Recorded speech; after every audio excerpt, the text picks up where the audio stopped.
Voy a contar la historia de mi padre, un expreso político que ya falleció en el 2018. Soy Violeta Luca. Él escribió esto en el año 1998.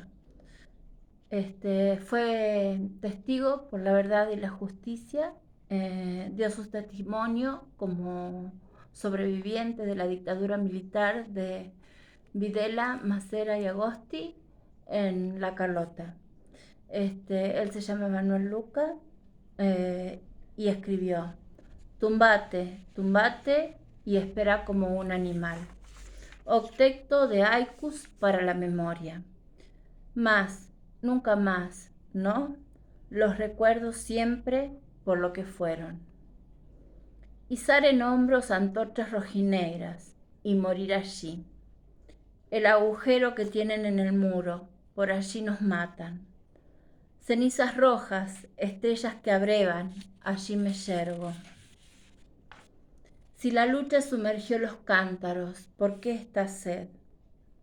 Siempre así, tan frágil y pequeña la memoria. 30.000 rostros, la plaza de las madres ya los acunan.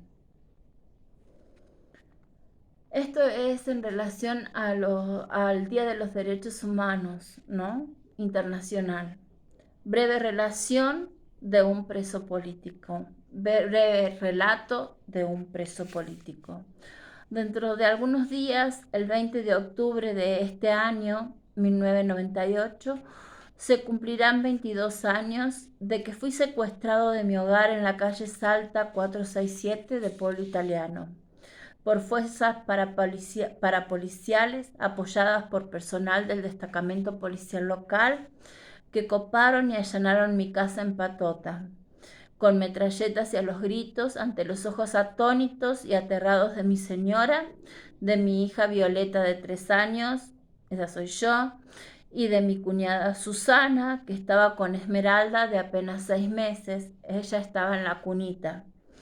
Procedieron al pillaje de libros y cuando estaba en la cunita, un militar se le acercó y le dijo a mi mamá: qué linda beba que tiene usted.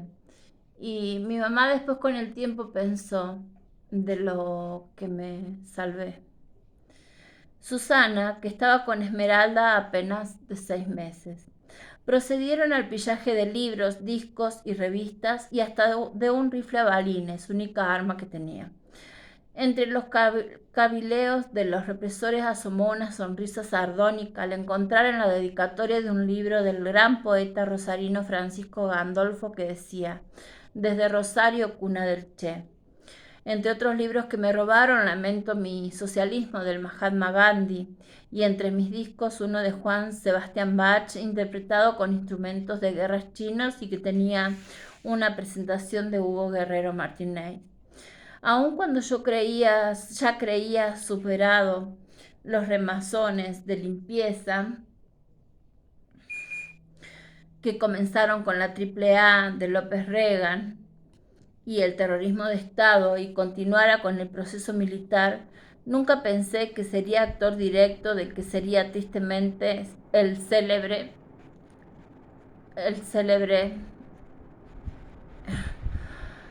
no me sale la marca del auto, Ford, es Ford Falcon. el Ford Falcon verde. Alguien que pasó por lo mismo, al preguntársele si lo había torturado, contestó que desde el primer momento comenzó la tortura. Los matones que me llevaban envolvieron mi cabeza con un pullover que tenían y comenzaron sus insultos y frases como: hijo de puta, vas a ver crecer la lechuga desde abajo, y realizar los aprietes que podían conmigo en el piso del asiento trasero. Allí comencé a convivir con la muerte. No recuerdo, por mi estado de inconsciencia, de mi llegada a mi primer mazmorra, pero al despertar al día siguiente o no sé cuándo, me encontraba tirado en el piso, dolorido, encapuchado y esposado con las muñecas atrás de la espalda. Supongo que estuve bastante tiempo en esa posición. Recuerdo el frío y mis gritos o mis susurros pidiendo ir al baño. Sé que prefería los golpes a la tortura de tener que aguantar el hambre, la sed y las necesidades fisiológicas. Mis manos, cuando me sacaban las esposas para orinar, estaban totalmente hinchadas y amorfas por la fuerte presión y la falta de irrigación sanguínea. No la sentía, ni lograba sacar mi miembro, por lo que tenían que desprenderme la bragueta para orinar. Orín que no salía y otra vez al calabozo entre risas y puteadas de los militares. Por las noches se sentían gritos de alguien a quien estaban reventando. Después me decían que se sentían mis gritos. Yo, por mi inconsciencia, no los recuerdo. Los aprietes diarios eran para que cantara algún nombre de algún guerrillero y me largaban, para que dijera cuál era mi nombre de guerra y a qué grupo pertenecía. Habíamos hecho en pueblo italiano desde la Juventud Peronista el grupo de trabajo 17 de octubre, con el compañero Tito Taranilla, hoy un gran dirigente político, y con otros muchachos. Un saludo a todos los Taranilla porque los recuerdo siempre de toda mi infancia y adolescencia. Siempre estuvimos en contacto y Tito era odontólogo junto con su mujer Gloria, y sus hijos eran unos grandes folcloristas y tocaban la guitarra y jugábamos al ping-pong y nos bañábamos y hablábamos de todo un poco. Con ese grupo conseguimos elementos para el laboratorio del secundario. Estábamos a punto de arreglar el edificio policial, qué ironía, ¿no? Y reacondicionamos todos los techos del viejo edificio y conseguimos hacer la ampliación del colegio primario. El aparato montado por las Fuerzas Armadas y de Represión Social apuntaba a hacer desaparecer a los posibles líderes de pensamiento izquierdoso para que no fueran potables y o futuros dirigentes políticos o sociales. Para ello contaban con la autoridad enquistada en los distintos poderes que apuntaban a algún boludo, idiota, útil, zurdo, probable guerrillero o subversivo, para pagar con esa denuncia la continuidad de sus puestos. En un pueblo de 1000 habitantes, ¿qué se podía hacer que no lo supieran todos? Siguiendo con los recuerdos de esos trágicos sucesos, me sacan a pasear en otros de los intentos para que cantara. Entre la golpiza y conatos de fusilamiento, me hacen cantar el himno nacional argentino. ¡Wow! La marcha de la bandera. ¡Wow! Y que dijera cuál era el comunista del pueblo. ¡Wow! Si lo conocía a Troxler. ¡Wow! Y que si no decía el nombre de algún compañero de guerra, lo iba a terminar diciendo cuando se cogieran a mi mujer delante de mí y que allí me sacarían la capucha. ¡Wow! Creo que se cansaron y me dejaron tirado en una comisaría de un pueblo, que creo por lo que supe después sería Montemaíz o algún pueblo vecino. Ese día a mí me sacaron de madrugada. Volvieron a hacer racia y en pueblo italiano levantan al Tito Taranilla. Sentí su voz cuando me suben al Chevy amarillo. Chevy mi papá no tenía ni idea de las marcas de los autos, y me sientan sobre él. Yo estaba groggy. Los capos se habían llevado las llaves de las esposas y los agentes de esa comisaría me la tenían que sacar para orinar, cosa que no hacía, y vueltan los gritos. Un horror. El coche lleno y levantan cerca de la borde a una mujer. Siento su voz y sus insultos. ¡Insultos de mujer! Cuando llego nuevamente a la cárcel, varios carceleros tenían buena onda conmigo. Uno de ellos, yo debo haber estado con el zurdo a 1000, me dice: quédate tranquilo, que estás de nuevo con nosotros. A la mañana siguiente escucho que me llama la mujer que vino ayer y estaba en el calabozo vecino al mío. Estaba desesperada. Habían chupado a su marido, un uruguayo, y lo alcanzó en el pabellón de los presos comunes desde los barrotes de su celda. No sabía qué hacer por ella.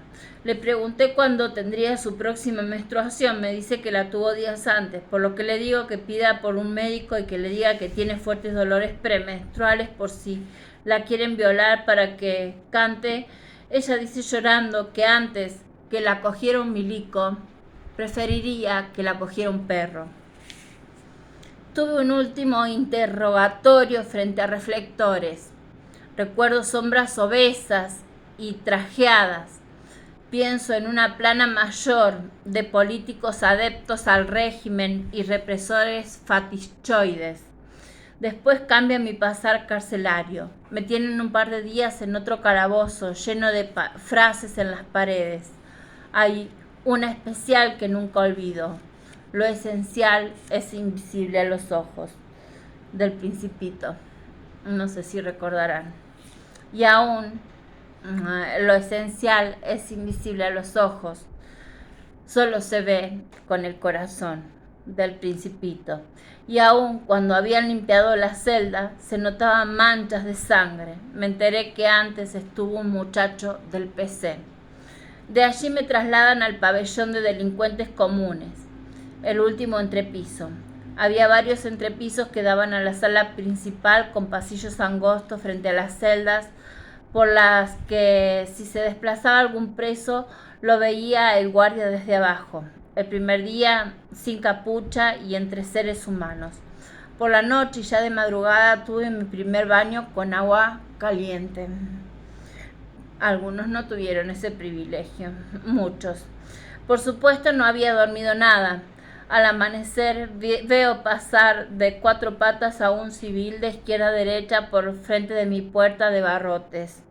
A los instantes pasa nuevamente el mismo tipo y en el mismo sentido. Creí que volvían mis alucinaciones. Eran los que serían mis grandes y queridos amigos, los mellizos Gamboa de la Borde. ¿A vos te parece que iban a pasar solos y gateando? Lo tenía un milico con una patada en el culo, dándole... No lo quiso poner a eso. Éramos unos 10 NN, entre ellos Tito Taranilla. Como a los guardianes los conocía de abajo, logré que a Tito lo cambiaran a una celda más luminosa. Estaba en la primera fila y en un oscuro rincón. Y comencé a organizar el grupo. Como me llegaban cigarrillos que no consumía, se los daba a los delincuentes comunes, quienes me conseguían pan, que levantaba entre el toallón cuando bajaba a bañarme. Ellos se agrupaban al pie de la escalera y allí, mientras la subía entre los permisos para pasar, hacíamos el intercambio. A Tito, como estaba primero, le tocaba siempre la punta de la tira. Tenía que ir caminando mientras dejaba los panes en las celdas. A los días me pidió que le diera un trozo del medio. Estaba cansado de comer siempre la punta. Les hacía palabras cruzadas. Por el intercambio habíamos conseguido papel y lápiz. Escribí estos versos en el revés de una caja de cigarrillos que pasé a la libertad entre las medias y las zapatillas. Desde la cárcel. ¿Qué puede querer hoy la ternura sino tiempo y dar en el amor las horas de la vida? ¿Qué puedo querer sino vivirla libre con mis pequeñas niñas, tan dulce y vivaz, violeta rubia, esmeralda, preciosa luz risueña, y todo este cariño que no doy, y con el amor por ti que hago? Ha colmado esta celda, los pasillos, le llegó a mis compañeros y guardianes, y hoy de domingo de mañana fue temprano, por alcanzarme el pancielo que pude divisar desde las rejas. Besa por mí a nuestras niñas, bésalas. Las flores y las plantas del jardín vibrarán con sus colores y en el follaje y con la brisa. Susurrarán en cada instante mi amor por ti. En el pabellón de delincuentes comunes, varios presos contaban que en varias oportunidades taparon con frazadas altos portones enrejados de acceso para pasar los NN que traían muertos o a quienes se les iban en los calabozos de abajo, donde me tuvieron también y fueron torturados. A los Gamboas ya los habían dejado en libertad. No supimos realmente qué pasó, que a Tito y a mí nos pasan de repente a la fábrica militar de Villa María. Suponemos que se le fue la mano a la pesada al reventarle la sala de armas a un estanciero de la zona, amigo del general Harguindewi, y que dicho encierro armó el gran lío. Bajó Harguindewi a Córdoba y nosotros la ligamos. Jarguindegui. Arguindegui. Nos llevan desde Belleville nos llevan desde Belleville a Villa María por la ruta 9. Los de la pesada, los valientes pegadores, estaban totalmente asustados y decían que a ellos les tocaba el papel de hijos de puta y que ahora los militares nos darán un buen trato y hasta comida. Yo no los escuchaba, charlaban entre ellos y con Tito. A mí no me alcanzaba el tiempo para ver los campos verdes, los trigales recién espigados y el cielo tan azul y tan perdido que veía entre las lágrimas.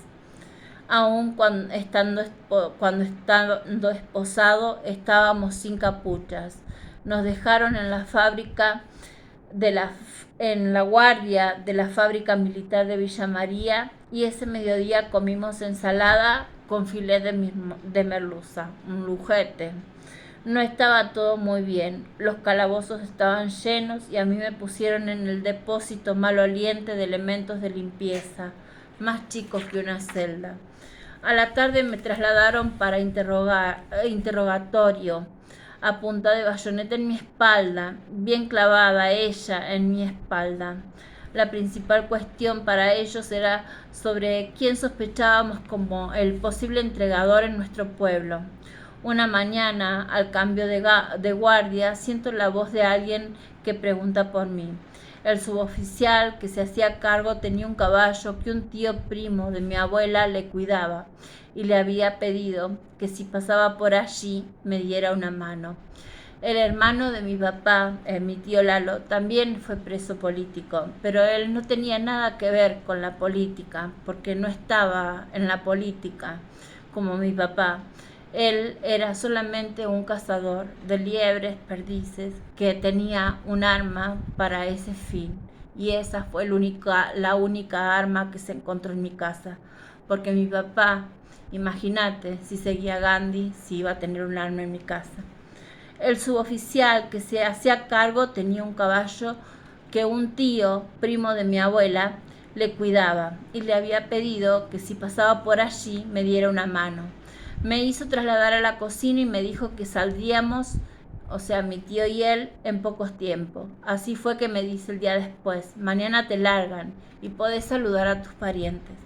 Le dije que nos habían confiscado los documentos en Belleville para que no dijéramos del trato dispensado y que teníamos que visitarlos en mesa de entrada de esa cárcel. Mi tío Lalo sale primero.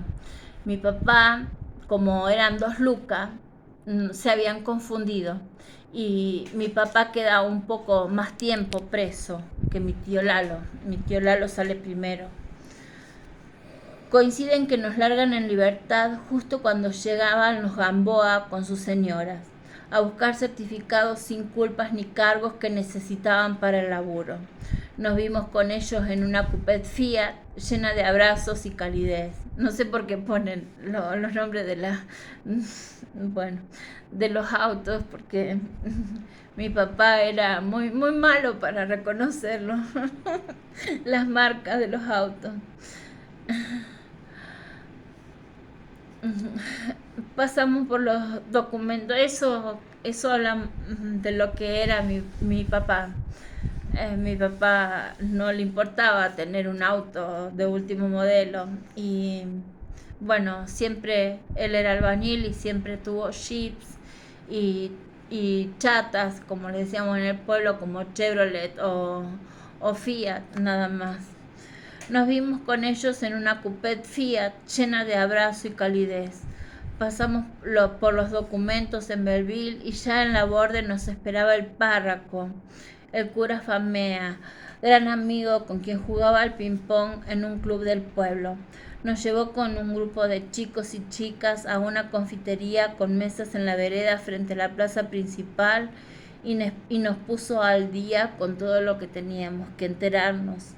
Entre otros nos contó que Carlitos Carranza, cura por entonces en pueblo italiano, al inaugurar la ampliación del colegio primario que habíamos conseguido, comentó que quienes realmente habían logrado la obra estaban presos y que poco o nada habían hecho quienes ampulosamente cortaban las cintas.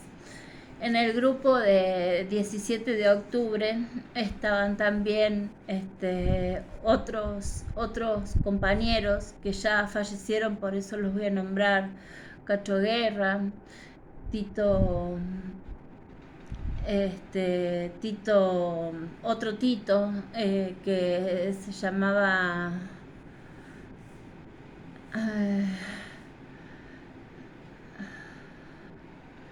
bueno, otro Tito, que ahora no me acuerdo el apellido, estaba Cacharrón y Cacho, Cacharrón, Tito, y bueno, puede haber algunos otros más que ahora no me acuerdo. También en ese momento mi papá se había dividido del peronismo, por eso fue todo este embrollo, ¿no? Fueron una línea peronista que venía y hubo una bifurcación.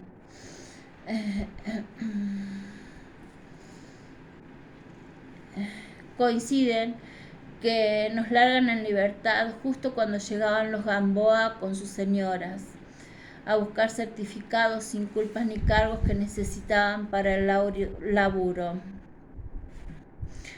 Nos vimos con ellos en una cupefía llenos de abrazos. Bueno, nos esperaba el párroco Famea, gran amigo con quien jugaba al ping-pong en un club del pueblo.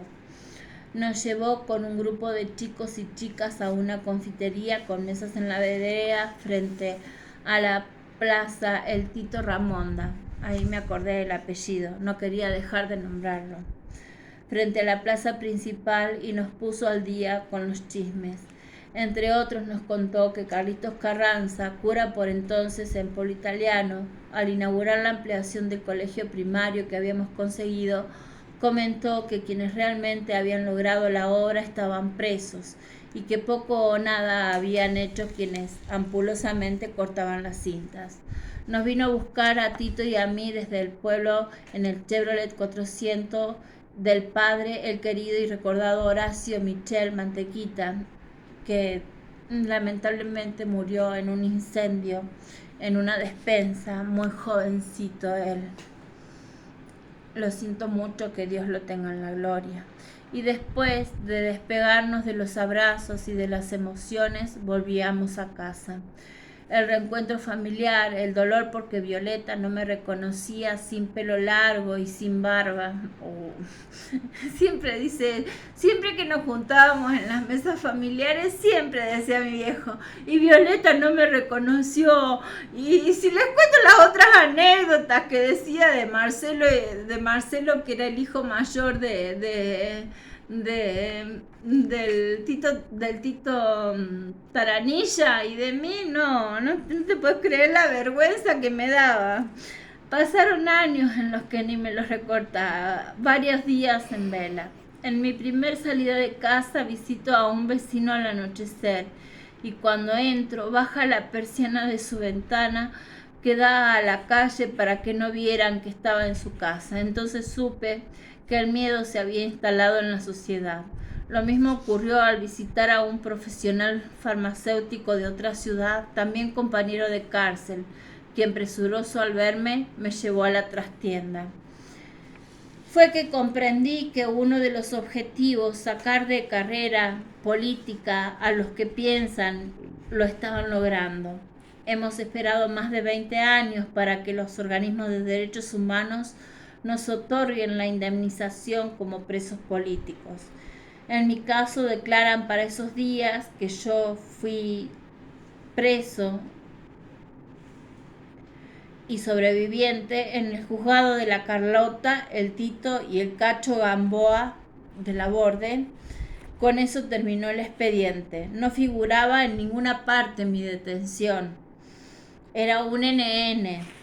Para resarcimiento económico como preso político tenía que haber testigos. Yo fui testigo de ellos fueron testigos míos. Estamos viendo recién a las nuevas generaciones interesadas por saber lo ocurrido en esta etapa tan terrible de nuestra reciente historia. Nosotros, los expresos políticos, decíamos: quien no estuvo preso, por algo será. Nosotros, los expresos políticos, denunciamos el terrorismo de Estado que se practicó, los tratos crueles y aberrantes, inhumanos y degradantes que se practicaron y practiquen con cualquier persona, y denunciamos la impunidad de los regímenes militares con sus estructuras antidemocráticas puestas en el aparato del Estado, por lo que esta nueva vida democrática que por suerte conseguimos tendría que fundamentalmente sacar de los cargos políticos y que jamás puedan ejercerlos a quienes fueron y potencialmente lo harían de nuevo, personeros de los gobiernos de facto. Recuerdo que en los tiempos del proceso y antes del diario cordobés, Los Principios, mi hermano Tono, ya fallecido, que allí trabajaba y trataba de meterme por algún lado en el matutino, y ya me había presentado a uno de los Nores Martínez, que eran los dueños, se fundió antes de poder entrar. También, pobre papi, qué suerte, ¿no? Recuerdo siempre que en una de las tantas ruedas trasnochadas matutinas con periodistas y laburantes después de la edición, y en un bar del centro cordobés se decía que el veedor de turno del tercer cuerpo de Luciano Benjamín no dejó publicar la noticia que emergía del dato de unos pescadores que en el dique Los Molinos, al enganchárseles el ancla en el fondo, bucean para buscarla y descubren también anclados en latas con cemento. Estaban sumergidos varios esqueletos moviéndose en una verdadera danza macabra. Como hizo Astiz, que era de la naval y que fue el ángel de la muerte que tiraba también los cuerpos de quienes fueron desaparecidos, asesinados y desaparecidos en la dictadura en el Río de la Plata, tirados de aviones o avionetas. Posteriormente, meses o años después, mi hermana Rosita, que vive en Córdoba, ciudad de mis amores, me decía: ay, negro, pensar que tomamos agua que tal vez tenga que ver con los tirados en los diques. Hoy mi mamá dice: no, tengo que tomar esta agua porque le pueden poner grafeno o porque el tanque está sucio de musgos. De todo esto surgió uno de mis poemas históricos más queridos, o sea, de los que estuvieron tirados en el dique, no de los grafenados, que no tienen nada que ver con el agua. Eso fue un mal chiste, dijera. De todo esto surgió uno de mis poemas históricos más queridos y que expongo por todos los lugares en que me convocan, porque mi papá fue un representante para seguir en vivo y en pie la memoria, la verdad y la justicia. Él realizó exposiciones con instalaciones en distintos lugares de Córdoba, en teatros, en Luz y Fuerza, en el Obispo de Mercadillo, en la Plaza de Río Cuarto, en la Universidad de Río Cuarto, en la Bulalle, en Canals, en la Carlota, en Polo Italiano, en el Selma, en el primario, en el secundario. Ay, negro, pensar que tomamos agua que tal vez tenga que ver con los tirados en los diques. De todo esto surgió uno de mis poemas históricos más queridos y que expongo por todos los lugares en que me convocan. Bueno, justamente estuvo en el obispo Mercadillo en Córdoba y en el convento de San Lorenzo en Santa Fe, frente al escudo argentino de la Sala de los Escudos. Lo llamé a ese poema Testimonio del Agua, que por lo extenso transcribo dos pequeñas partes, pero que después lo voy a leer al final. Con cuerpos profanados, danzando junto a Melpómene, en tu útero clarioso, mientras nigrománticos predecían que los habitantes de la ciudad de mis amores beberían los fluidos descarnados y óseos. Y ya en el final digo, después de nombrar las salas de tortura y los campos de exterminio, a cada antroso socavón iluminan fulgores de luciérnagas doradas para cada uno de los torturados, para cada uno de los exterminados, inmortalizándolos en cosmogónica brillazón eterna para la memoria ominal. Y como os decía desde el principio de este relato, al comentar el comienzo de las torturas, se está demostrando que por la continuidad de hechos actuales estamos inmersos en la misma libertad condicional que estuvimos y tenemos al ver a los torturadores, represores y delatores paseando por nuestras calles, ocupando nuestros puestos dirigenciales y respirando nuestros vientos libertarios. Transcribo finalmente y en forma textual el último párrafo del prólogo del libro Nunca Más, informe de la CONADEP y de lectura obligatoria para todos nosotros. Este último párrafo dice: las grandes calamidades son siempre aleccionadoras y sin duda el más terrible drama que en toda su historia sufrió la nación durante el periodo que duró la dictadura militar iniciada en marzo de 1976 servirá para hacernos comprender que únicamente la democracia es capaz de preservar a un pueblo de semejante error, que solo ella puede mantener y salvar los sagrados derechos de la criatura humana. Únicamente así podremos estar seguros de que nunca más en nuestra patria se repetirán hechos que nos han hecho trágicamente famosos en el mundo civilizado. Pueblo Italiano, octubre de 1998. Yo en ese año más o menos me estaba recibiendo como trabajadora social. Y acá les voy a leer unos poemas últimos de mi papá. 1. Desde allá, desde los altos de tus gigantes, del silencio y de la nada, donde nacen vertientes en la cuenca misma de la vida. Desde allí, de tus torrentes fuentes, horadando mogotes y roquedades, faldeando albardones. Desde el antiguo y meandriforme Suquía, por aguadas y acequias, regando huertas y frutosos solares, hubieron de contener los calicantos, y a tu vera, alcalde de agua, indios y encomenderos limpiaban su curso, y habitantes y tierras saciaban su sed secular. 2.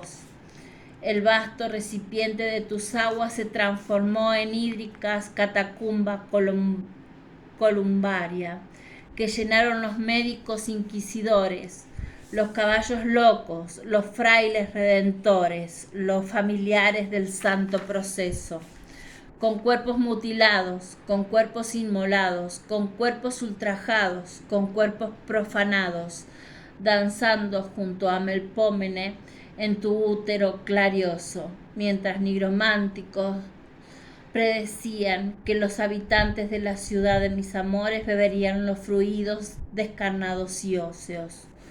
Los provincianos ríos arrastrados desde sí sobre anacondas y yagarúes, aluviones doncelliles y vestustos, confluyendo en el plateado piélago en cuyas orillas flotaban peregrinos del vuelo y del pento naval.